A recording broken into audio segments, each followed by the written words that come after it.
This is not a test of the emergency alert system, but instead of an emergency, it's a welcome to the Scotty Don't X Show. Get ready to be amazed. This is episode number 31. All right, we're going to dive right into it. Why is a person who plays the piano called a pianist, but a person who drives a race car not called a racist?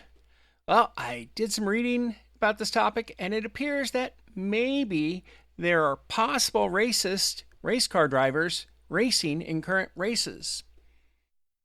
Yeah, just do a search for racist race car drivers on the Google and see people who've been fined and other things taken against them for not quite proper activities regarding race relations. A nicer way to put this would be the answer lies in historical development of these terms. So pianist is derived from the Italian word pianoforte, which means soft loud. The instrument was originally called a pianoforte before it was shortened to piano. Over time, the term pianist came into use to describe someone who plays said piano. Let's look at racism. The term racist is derived from the word race, which refers to a group of people with shared physical characteristics. The term racist came into use to describe someone who believes that one race is superior to another. As you can see, pianist and racist have very different origins and thus very different meanings. While both the terms describe a person who engages in a particular activity, the term racist carries a negative connotation due to its association with prejudice and discrimination.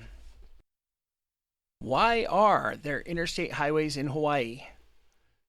2 words: money, budgeting. Also projects. The interstate highway system being funded and built across the U.S.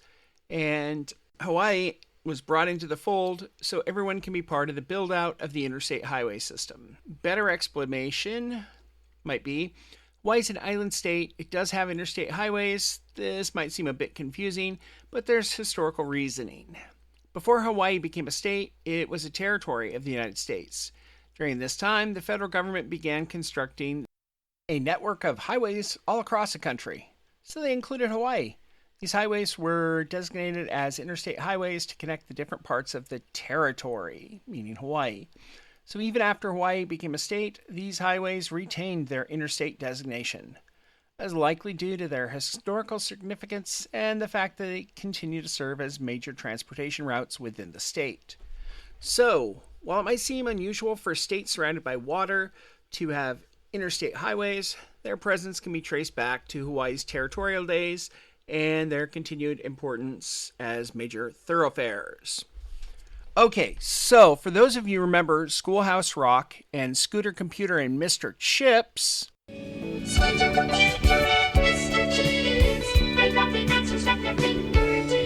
it's got a nice beat. I could get my chest hair waxed to that.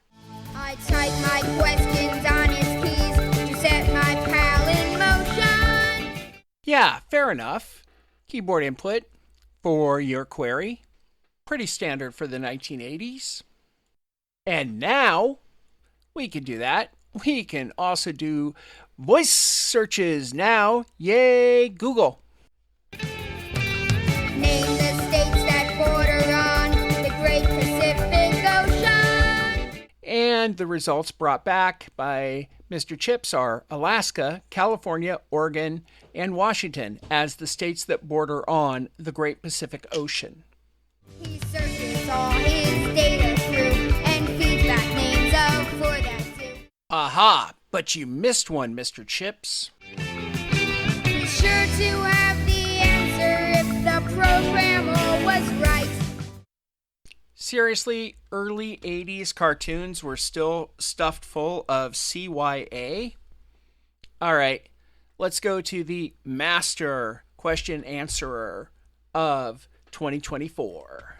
Okay, Google, name the states that border on the Great Pacific Ocean. According to Quora, on the west side of the United States is the Pacific Ocean.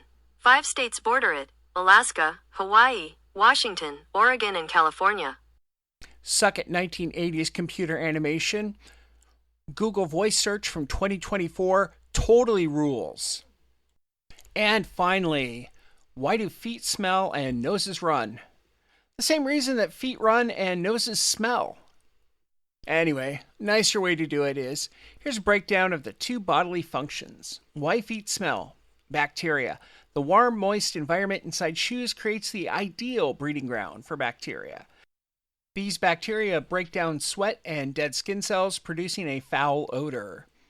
Sweat. The feet produce a significant amount of sweat, which can also contribute to odor when it's trapped in the shoes. Now, why noses run? Irritation.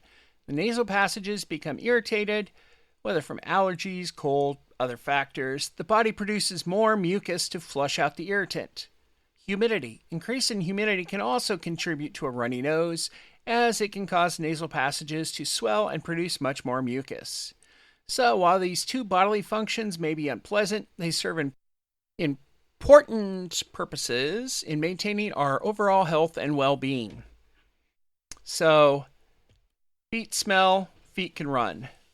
Noses can run, and your noses smell stuff from outside. Input.